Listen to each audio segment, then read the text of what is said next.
She gently bathed a millionaire in a coma every day until he opened his eyes and changed her life forever. Before we begin the story, leave a comment below and tell us where you're watching from. Enjoy the story. Under the sterile hum of Camden Hill Medical Center in downtown Chicago, Nurse Emily Reyes walked down the marble corridor, her footsteps echoing faintly in the silence. It was nearly midnight, and most of the floor had gone still, save for the soft blip of monitors and the occasional whisper of shuffled papers. But tonight, something was different. A call from Dr. Peterson, head of neurology, had pulled her from her usual rotation. There was no explanation, just a note in her inbox. Room 801, special assignment, immediate. Emily's pulse quickened as she reached the elevator. The top floor was typically reserved for elite patients.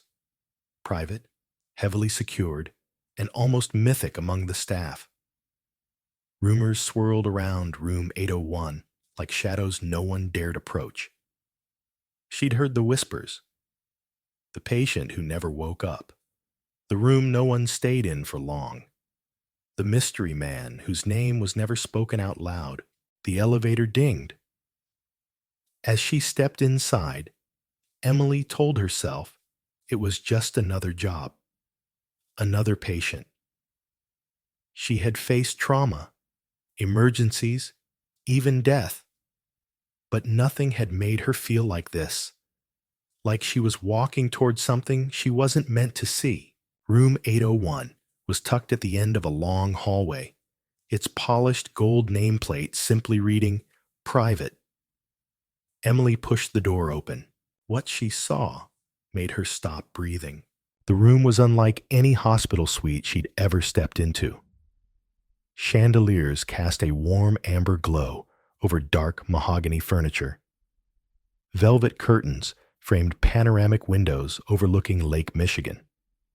And in the center of the room, surrounded by silent machines and pristine white sheets, lay a man she recognized instantly, Julian Bennett, the youngest self-made billionaire in the country, media mogul, visionary tech developer, the man whose jet had mysteriously gone down somewhere over northern Illinois just 9 months ago, presumed brain dead, kept alive only because he could afford to be. She remembered the headlines, the theories, the scandals. He had vanished from the world without a trace, until now. Emily stepped forward slowly, her eyes locked on him. Even in stillness, Julian looked regal. Sharp jawline, high cheekbones, dark lashes resting on pale skin. If not for the tracheal tube and the machines humming beside him, one might think he was simply sleeping. But this was not sleep. This was something else. Something deeper. Like life holding its breath. The sound of the monitor, a steady, unwavering beep, was the only thing reminding her he was still alive. Barely. She approached the bedside, her fingers trembling as she reached for the cloth set beside a bowl of warm water. Her task was simple: bathe him, change his linens, and monitor his vitals. But as she pressed the cloth gently to his shoulder, an inexplicable shiver ran through her. It felt like his skin responded, like he knew. Ridiculous. Still, she spoke. "You probably don't know I'm here, but I'm Emily. I'll be taking care of you." She paused. "I guess you've had a lot of people walk away from you, huh?" Silence. Only the machines answered. But she couldn't shake the feeling that something had shifted. Something about him, about this room, felt suspended in time, like reality was holding its breath with her. And somewhere in the back of her mind, a voice whispered a truth she couldn't ignore. Julian Bennett was not done yet, and she had just stepped into the middle of a story that would shake everything she believed in. The days that followed were quiet, but not in the way most hospital wards were. Room 801 had its own kind of silence, thick, dense, almost watchful. Emily found herself becoming part of it, moving through the luxury suite with practiced hands and a guarded heart. She followed the protocols, tracked Julian's vitals, administered scheduled care, and continued the daily bathing routines. But something deeper had begun to form, something she hadn't anticipated. She talked to him. It started as habit, a nurse's coping mechanism in the face of a body that didn't respond.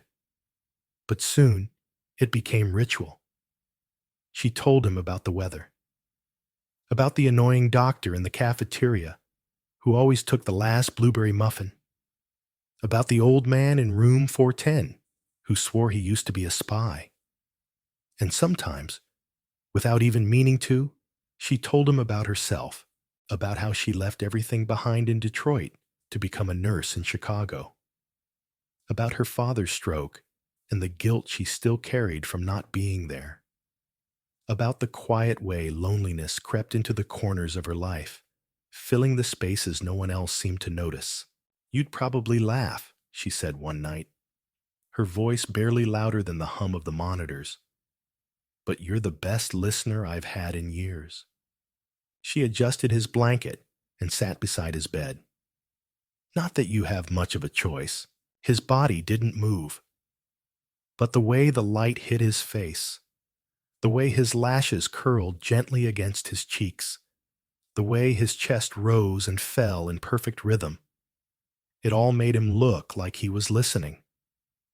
Like, at any second, he might blink those eyes open and speak.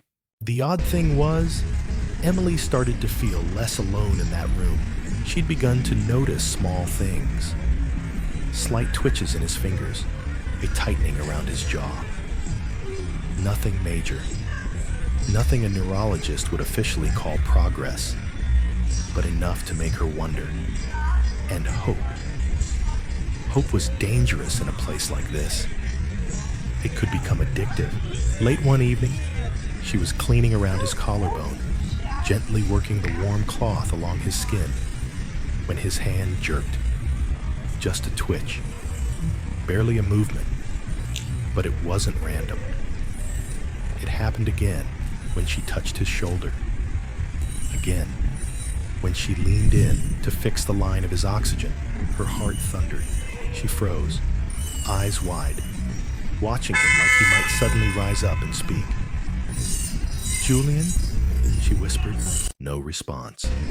Just the same, maddening, beautiful silence. Still, something had changed. She could feel it in the air. Something deep inside him was stirring. And it was more than muscle memory.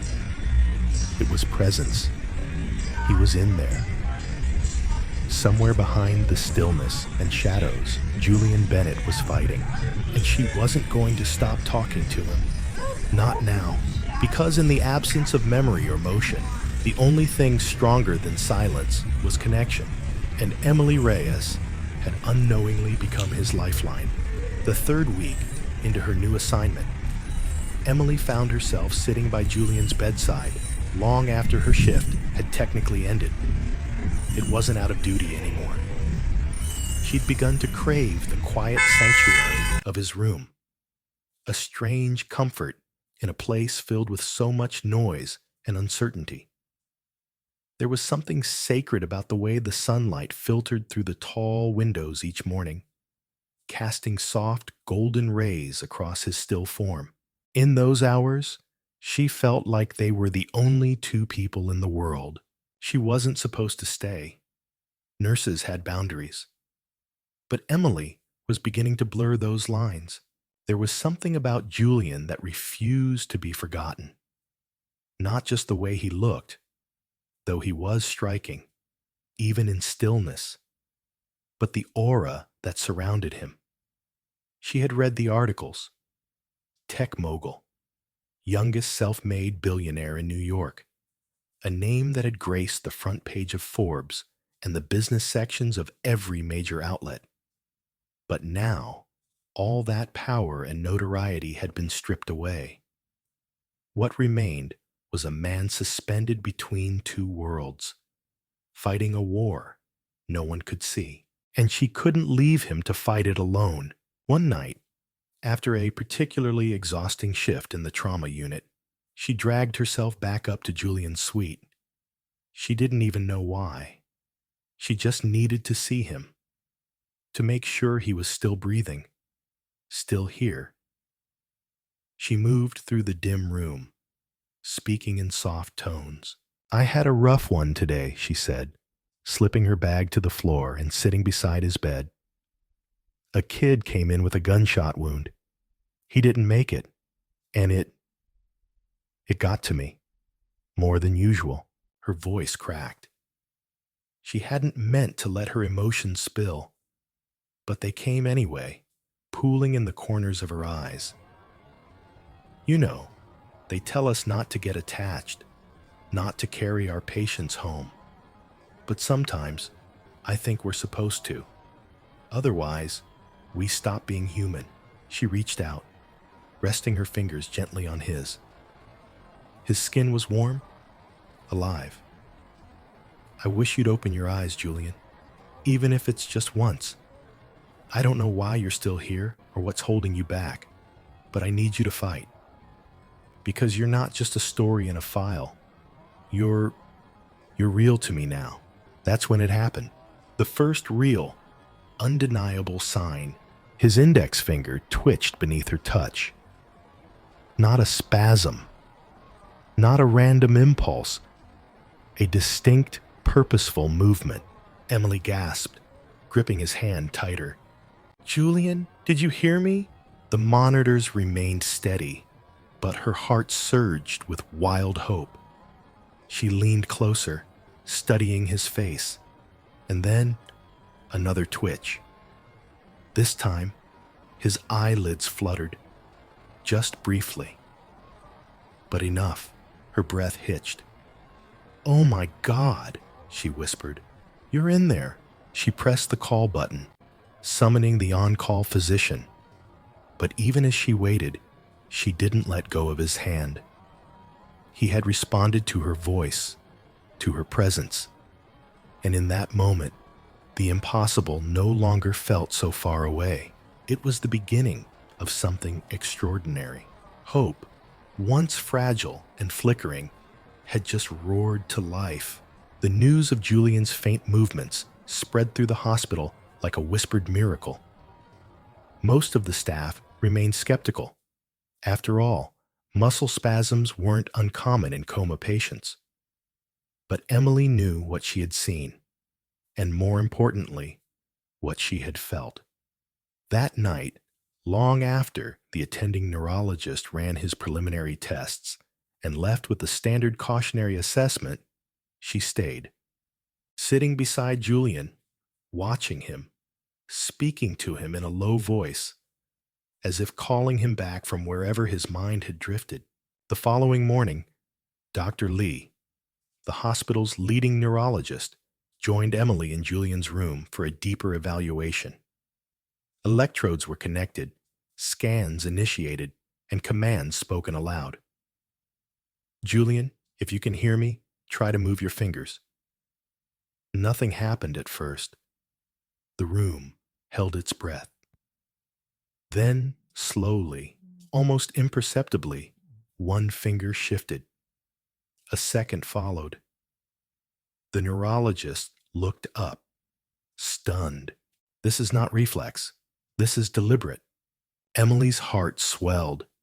She had believed it all along, not from medical training or empirical data, but from something less tangible, more instinctual.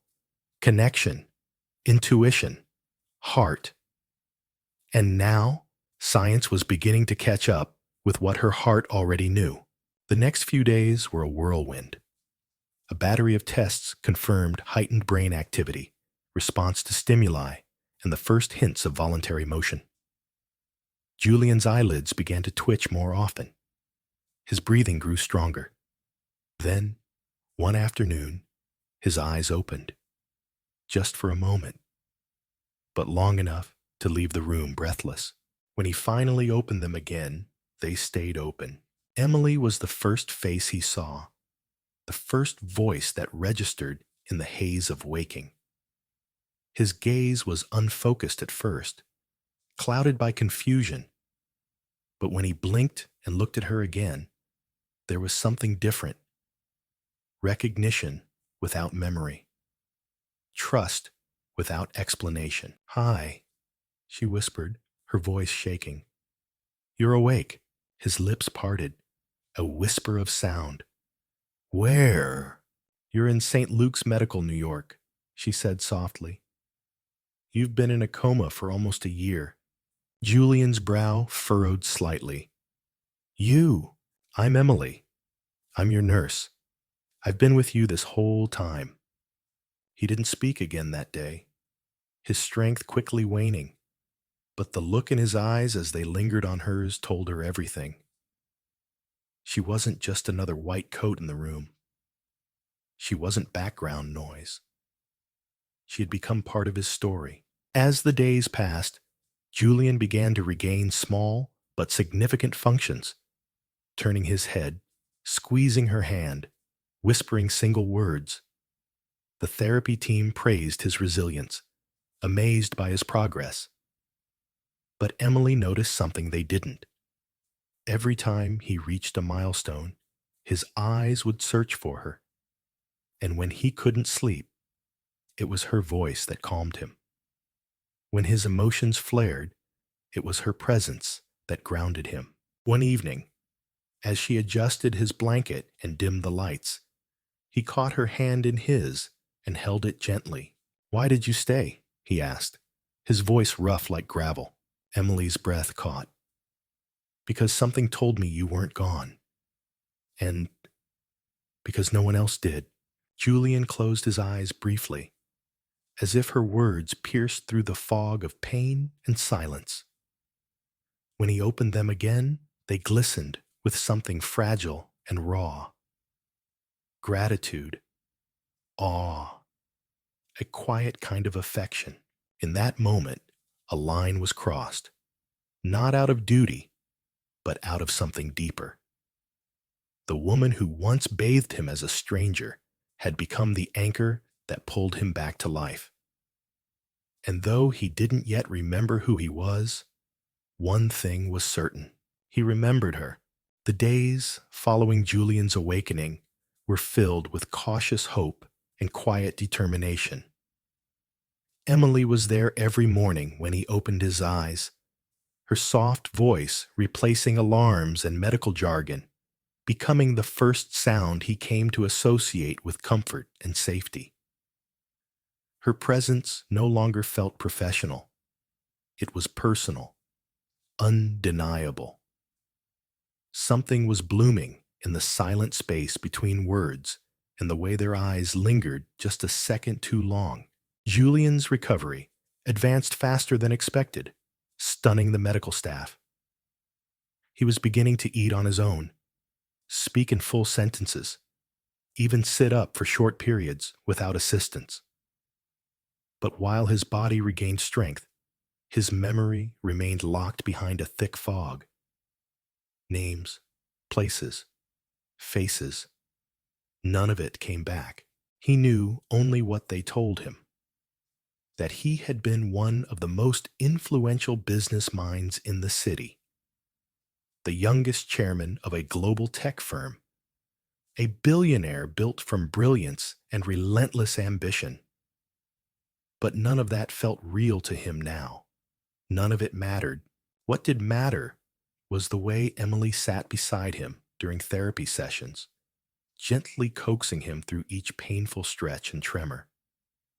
The way she noticed when his hands tensed or his breath quickened and responded without a word.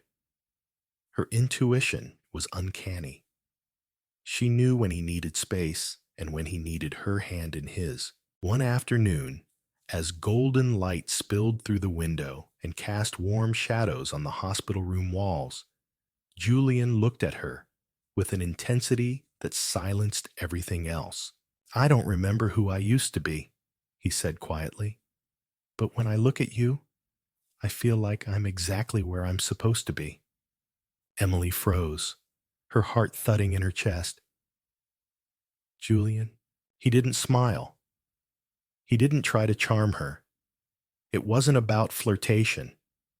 It was something far more honest, raw. Do you think, he asked, someone like me could start over, not go back to who I was, but become someone new?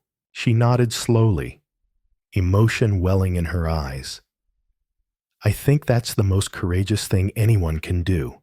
Their conversation was interrupted by Dr. Lee entering with an envelope in hand. Inside was the first full cognitive report since Julian had awakened. Emily watched as he skimmed through it, his brow furrowing slightly. Your cognitive functions are ahead of expectations, Julian, the doctor said. But there's something we need to discuss. The scans show signs of intense neurological trauma, consistent with more than just an accident. It's possible you experienced stress or fear before impact. Julian's eyes darkened. I've had flashes, he admitted. Headlights, screeching tires, a shadow on the side of the road. I keep feeling like something was wrong that night. Emily's stomach turned.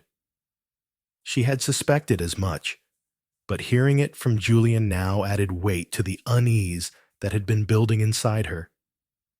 Something wasn't right about the crash. Not just a freak accident, not just poor weather or a mechanical failure. Later that evening, after the doctors left and the room had quieted once more, Julian reached for Emily's hand. I need you to help me find out what happened. I don't trust anyone else. She looked into his eyes, still bruised by silence but brightening with purpose. You're not alone in this, Julian, she whispered. Whatever we find, whatever truth is buried, I'll be right here. We'll uncover it together. He nodded, and for the first time since waking, there was steel in his gaze. Not the cold ambition of the man he might have been, but the quiet fire of someone who had something worth fighting for.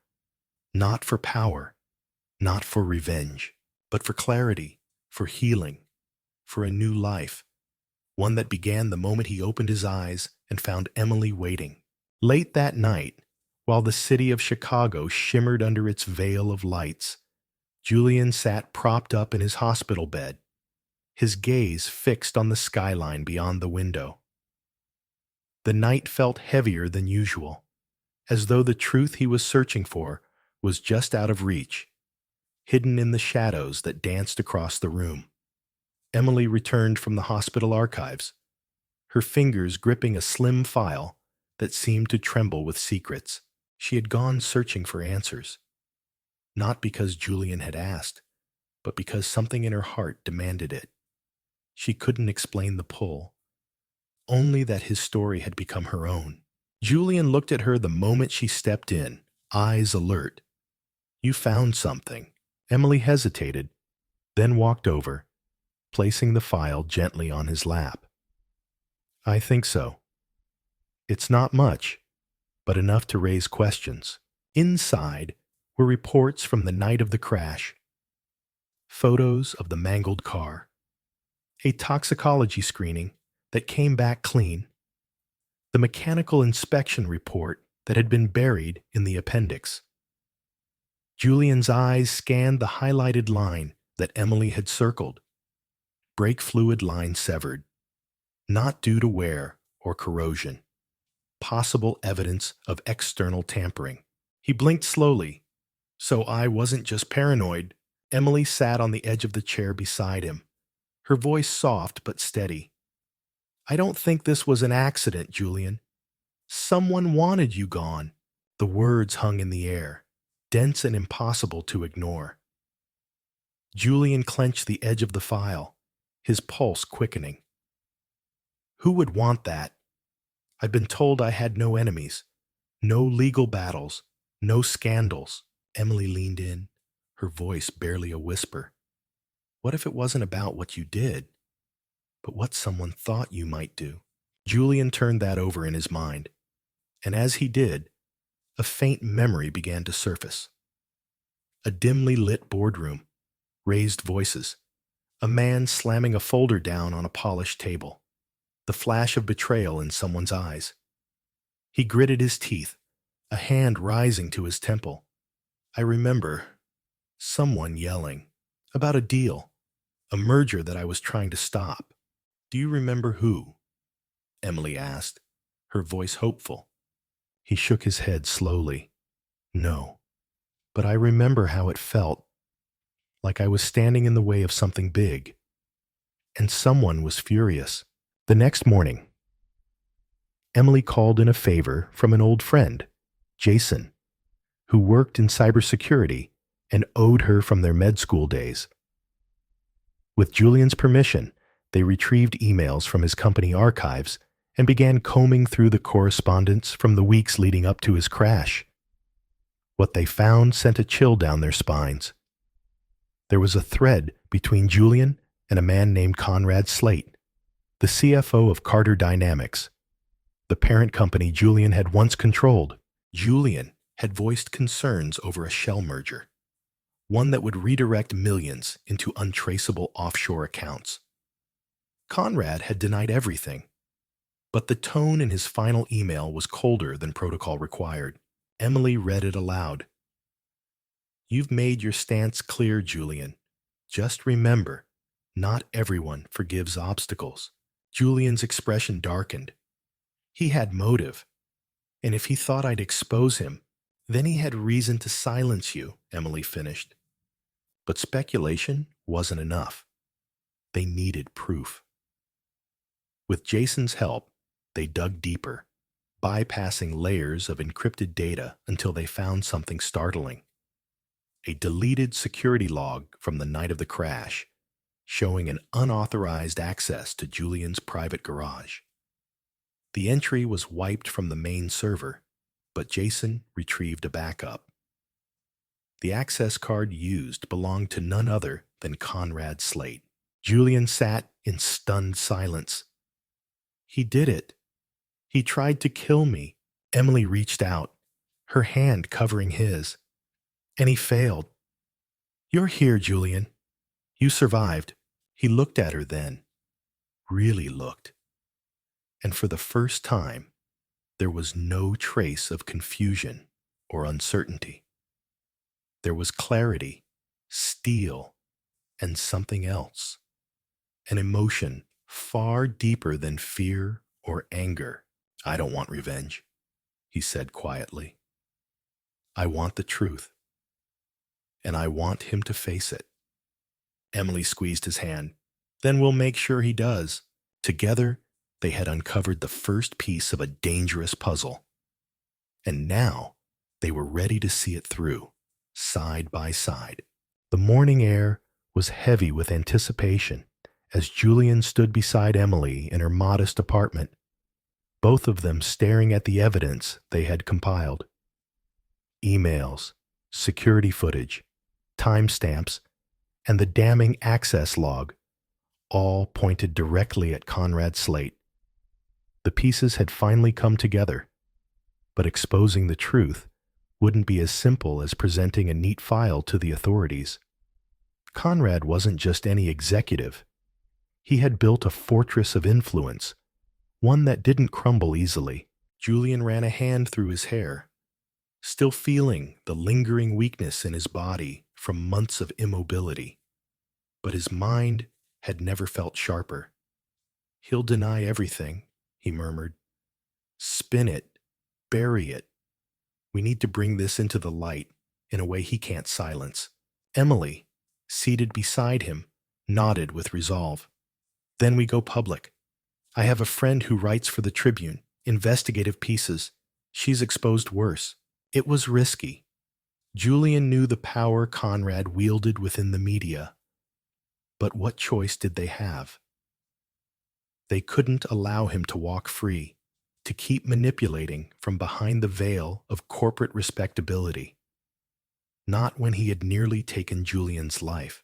That afternoon, they met with Natalie Rhodes, a journalist whose work had once brought down a pharmaceutical giant.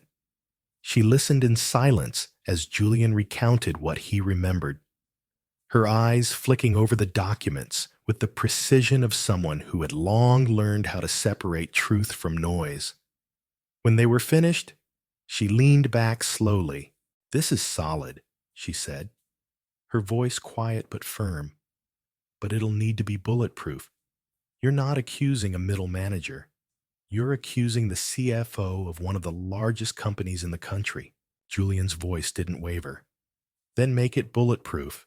Natalie went to work immediately, corroborating sources, verifying metadata, and interviewing anonymous insiders Julian still remembered from before his accident. Word traveled quickly. The tension within Carter Dynamics grew. Employees began whispering. Meetings became closed-door affairs.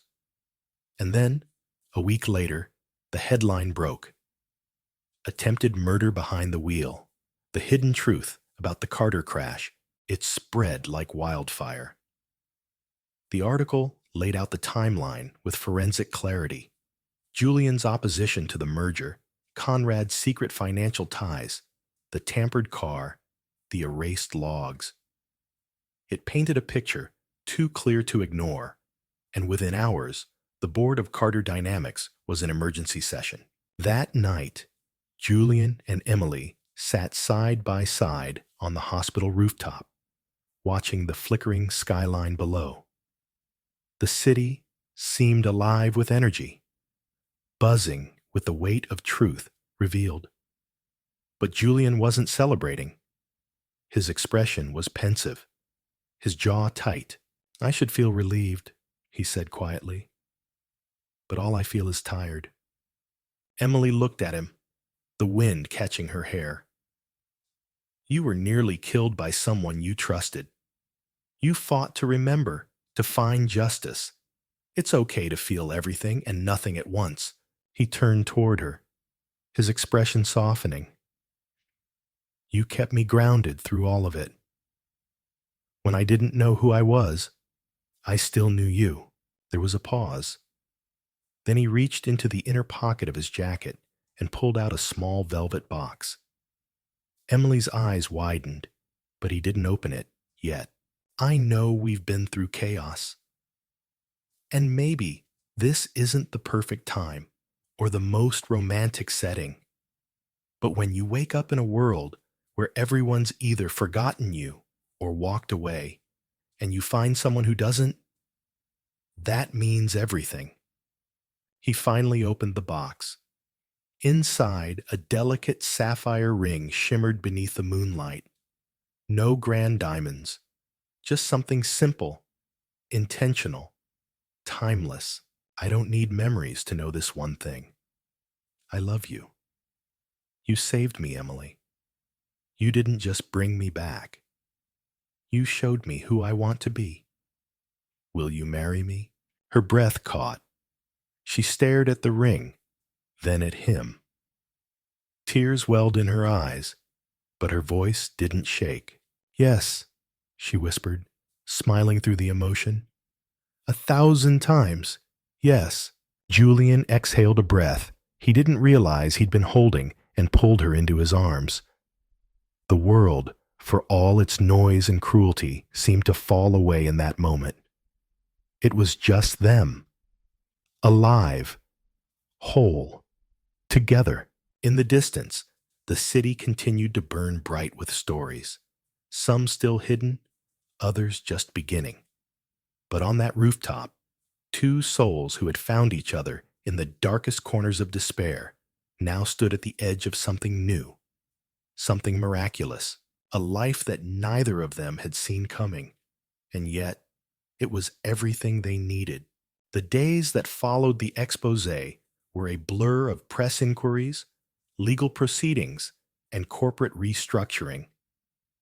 Conrad's slate was swiftly suspended pending investigation, and as more evidence surfaced, including whistleblower testimonies and digital records recovered from a deleted server, it became clear that the attempted murder of Julian Hale had been only one part of a larger network of fraud and corruption within Carter Dynamics.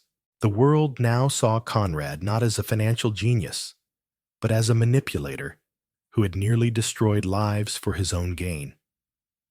But for Julian, justice didn't bring immediate peace.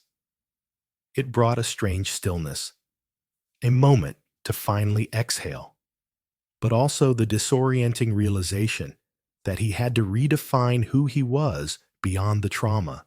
For the first time in months, he wasn't living for survival or truth. He was living for what came after.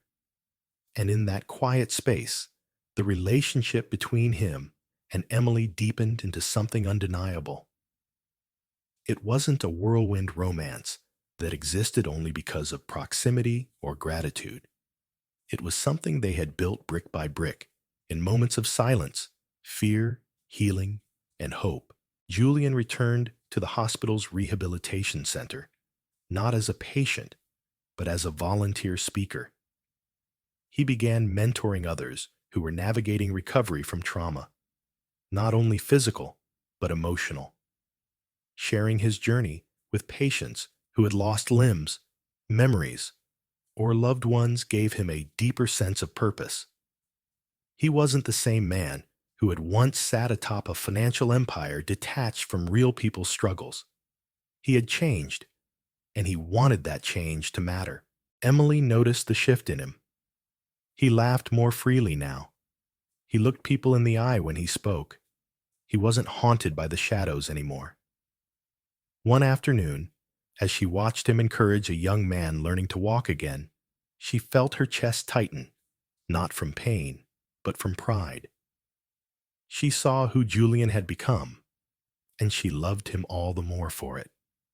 That evening, back in the modest apartment they now shared, Julian cooked dinner, a new skill he'd insisted on learning, despite nearly setting off the fire alarm twice. They sat on the small balcony afterward, sipping tea, watching the city below glow with life. "I used to think love was something people like me didn't really need," Julian said, staring at the skyline. "When you're born into power, it teaches you that vulnerability is a weakness. That connection is a liability. But now I see it's the only thing that ever saved me." Emily leaned her head on his shoulder. "You saved yourself, Julian.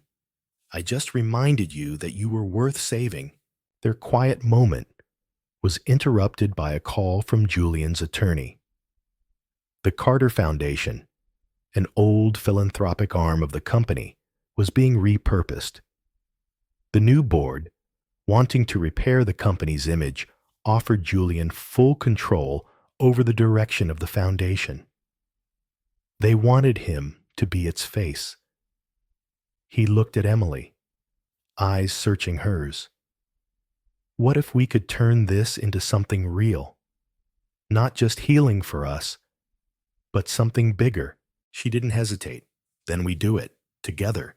And so, the Hale Initiative was born, a nonprofit dedicated to helping patients with long-term rehabilitation needs, underfunded medical centers, and families impacted by medical trauma.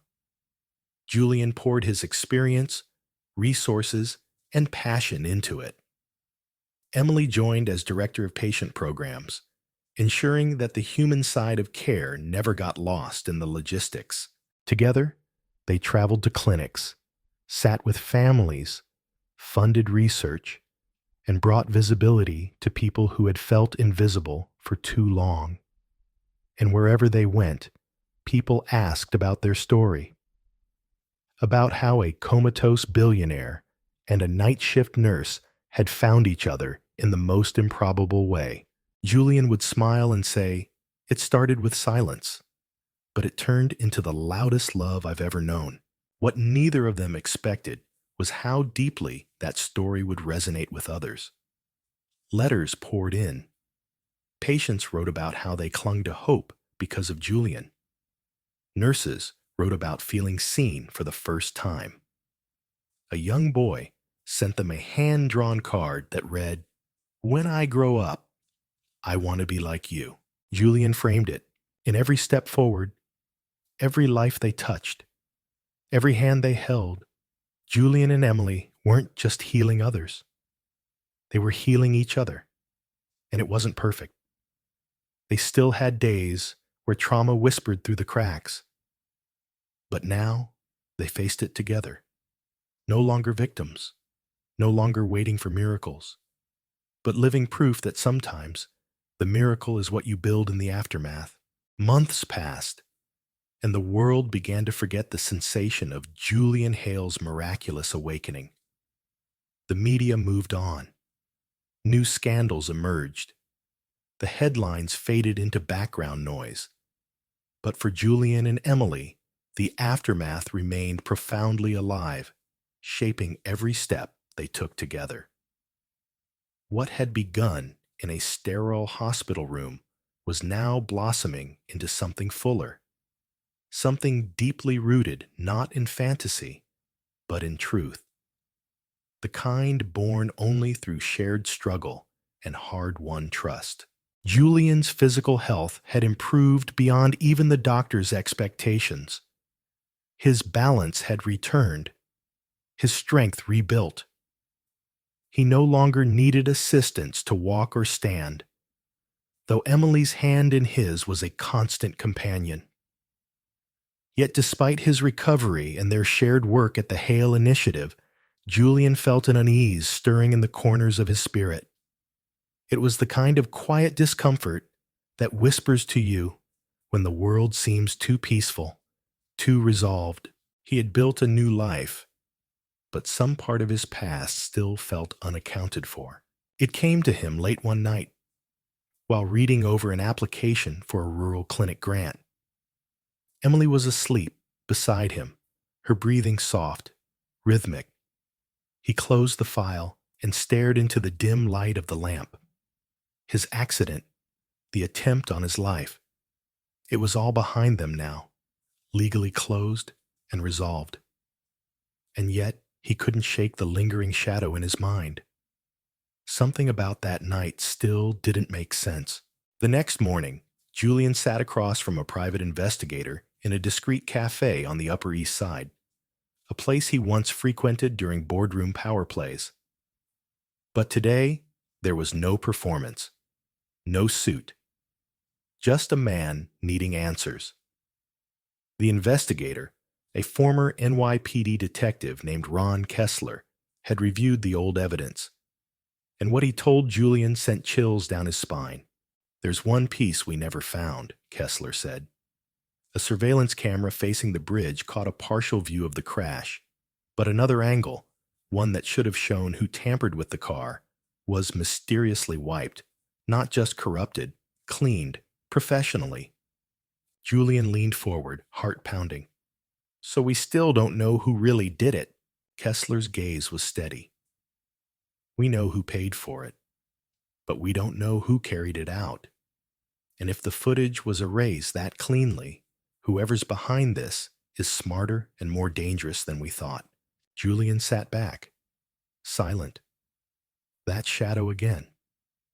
He thought he'd escaped it, thought that by having Nathan arrested, he had untangled the entire web.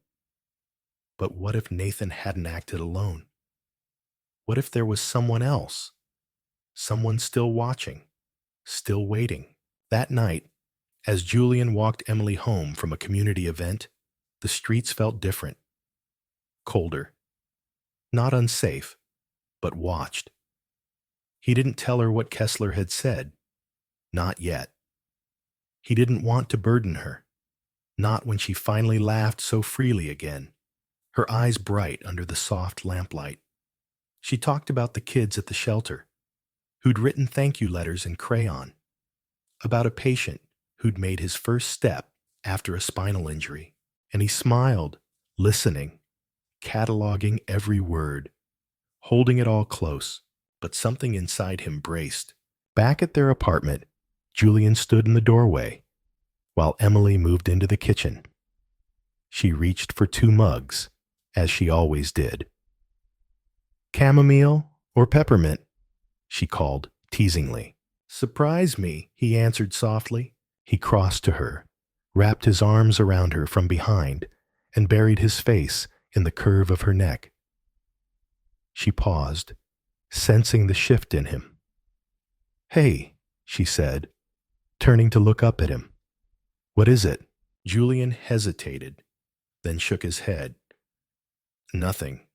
Just grateful." She studied him for a beat longer before nodding, sensing the truth even when he couldn't say it all. "You don't have to carry anything alone anymore, Julian. Not now. Not with me." He kissed her forehead and whispered, "I know," and he did. But deep in his gut, he also knew their story wasn't done unraveling. There was one more page left to turn. One more truth still hidden. One final answer waiting in the silence. It was the quiet before dawn when everything unraveled. Julian had barely slept, haunted by the thread of doubt that refused to loosen its grip. The erased footage, the sense of someone still lurking behind the scenes, none of it had gone away. He paced the length of his home office as pale light crept in through the windows, casting long shadows across the floor. His phone vibrated on the desk. It was Kessler. "I have something," the voice said on the other end. The car was tampered with using a device that disables the brakes electronically. There's only one firm in the city known to have manufactured that tech. It was a custom order, placed 3 months before your accident. The name on the order? Nora Ellison. Julian's blood turned cold. Nora, his former executive assistant, trusted, loyal, or so he had believed. She'd worked beside him for years, handling his calendar, his correspondence, his travel. He had once considered her family. But she'd left the company shortly after his accident, claiming grief and exhaustion. Now, the pieces clicked together like a lock being turned. Nora had been close enough to know his routines, his vehicle, his vulnerabilities. She had access to the files Nathan never did. But why? What had she gained? With urgency pulsing through him, Julian dressed and called Kessler to meet him. They went together to confront her. She lived alone in a high-rise apartment not far from downtown Manhattan. When she opened the door and saw Julian standing there, her face went pale, but only for a moment. Then it hardened into something unreadable. "Julian," she said evenly. "I was wondering how long it would take." He didn't answer right away. He studied her. "Why?" She exhaled, stepping aside. "Come in." Inside, everything was immaculate. No signs of guilt or disarray. Just the same calculated order she used to apply to his schedule. She poured herself a drink, but didn't offer him one. "You want the truth?" she said. "Nathan wanted you gone. That much you know. But he was sloppy, impulsive. You were too careful for someone like him to destroy. So he asked for my help. Promised me power, control, a future where I wasn't just your assistant, where I got what I deserved after a decade of building your empire with you and never being seen." Julian's voice was low. "You tried to kill me for power?" She laughed bitterly. "No, Julian. I tried to erase what I could never become. I gave you everything, and you never saw me. Not really." He felt an ache deeper than anger. It was betrayal wrapped in pity. "I trusted you," he whispered. "You trusted your world more," she replied. "But it doesn't matter now. You're alive. You won. Call the police if you want, or don't. Either way, I'm done running." And he did. Kessler called it in. Within the hour, Nora was taken into custody, calm and composed, as if she had been waiting for it all along. When Julian returned home, the weight he'd been carrying finally broke across his shoulders. Emily was waiting for him, seated on the steps of their townhouse, the early sun casting a halo of gold around her. He sat beside her and took her hand, silent for a while, watching the city wake up. "She was someone I trusted with my life," he said finally. Emily leaned her head on his shoulder. "And she tried to end it." He nodded. "But it's over now. It's really over." "No," she whispered, her voice soft. "It's beginning." Julian turned to her, catching the warmth in her gaze. The kind of warmth that came not from comfort, but from fire. From surviving something brutal and still choosing to love. And in that moment, he knew she was right. The ghosts were gone. The shadows had passed. There would always be scars, but scars are only proof of healing. What lay ahead was not defined by betrayal or loss, but by something stronger, resilience, compassion, and a love that had grown out of the darkest silence. He kissed her forehead, and together they rose. A new day had begun, and for the first time in a long time, Julian Hale stepped into it without fear. Only gratitude, only hope, and a future finally, undeniably, theirs. Julian and Emily's story began in silence. Deep, clinical, unshakable silence that wrapped around a man presumed lost to the world and a nurse who refused to believe he was gone.